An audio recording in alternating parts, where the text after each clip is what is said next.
Hello people, welcome back to our channel Divya Kiran diaries. అందరు ఎలా ఉన్నారండి? నేను బాగున్నాను.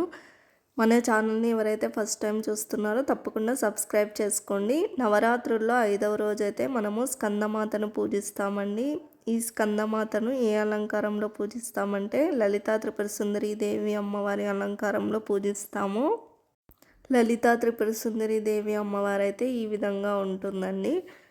ఈ 5వ రోజున మనం పూజించుకునే ఈ అమ్మవారికి ఏమి నైవేద్యం పెడతామంటే దద్దోజనాన్ని నైవేద్యంగా పెడతాము. అదే మనం పెరుగన్నం అని కూడా అంటాము. ఇది చాలా సింపుల్గా చేసుకోవచ్చు. అమ్మవారికి చాలా ఇష్టం అండి. చాలా టెంపుల్స్లో కూడా మనం దీన్ని ప్రసాదంగా చూస్తూ ఉంటాము. బాగుంటుంది కదా తినడానికి. అందుకు కావాల్సిన పదార్థాలు అయితే ఇప్పుడు చూసేద్దాము. ఉద్దిపప్పు, శనగపప్పు, తరుక్కున్న పచ్చిమిర్చి, పచ్చి కరివేపాకు, ఒక 2 ఎండుమిర్చి, అల్లం తురుము, 4 మిరియాలు, జీడిపప్పు, ఆవాలు, జీలకర్ర, పాలు, పెరుగు కావాలండి. అంతే, వీటితోనే మనం తయారు చేసేసుకుందాము. ఇప్పుడైతే ముందుగా ఉడికించి పెట్టుకున్న అన్నం అయితే తీసుకున్నాము. పెరుగు తీసుకున్న కప్పుతో 1.5 కప్ అయితే రైస్ తీసుకున్నాము. ఆ రైస్ని ఇలా బాగా మెదిపేసుకొని నున్నగా చేసేసుకోవాలి. ఇప్పుడైతే అందులోకి మనం పక్కన పెట్టుకున్న పాలు, పెరుగు, టేస్ట్కి తగ్గ ఉప్పు కూడా వేసి బాగా కలుపుకోవాలండి.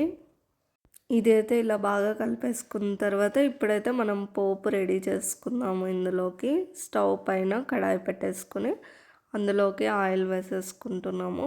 ఇప్పుడు ఆయిల్ అయితే హీట్ అయిపోయాక అందులోకి ఉద్దిపప్పు, శనగపప్పు వేసుకుంటాము. అవి కొంచెం ఫ్రై అయిపోయిన తర్వాత జీడిపప్పు, తర్వాత పచ్చిమిర్చి తురుము, అల్లం తురుము, ఆవాలు, జీలకర్ర, కరివేపాకు, ఎండుమిర్చి ఇవన్నీ వేసేసుకొని బాగా ఫ్రై చేసుకుంటున్నాము. ఇవన్నీ ఆయిల్లో బాగా వేగిపోయాక మనమైతే ముందుగా కలిపెట్టి ఉంచుకున్న అన్నంలోకి అయితే ఈ పోపు వేసుకొని బాగా మిక్స్ చేసుకోవాలి.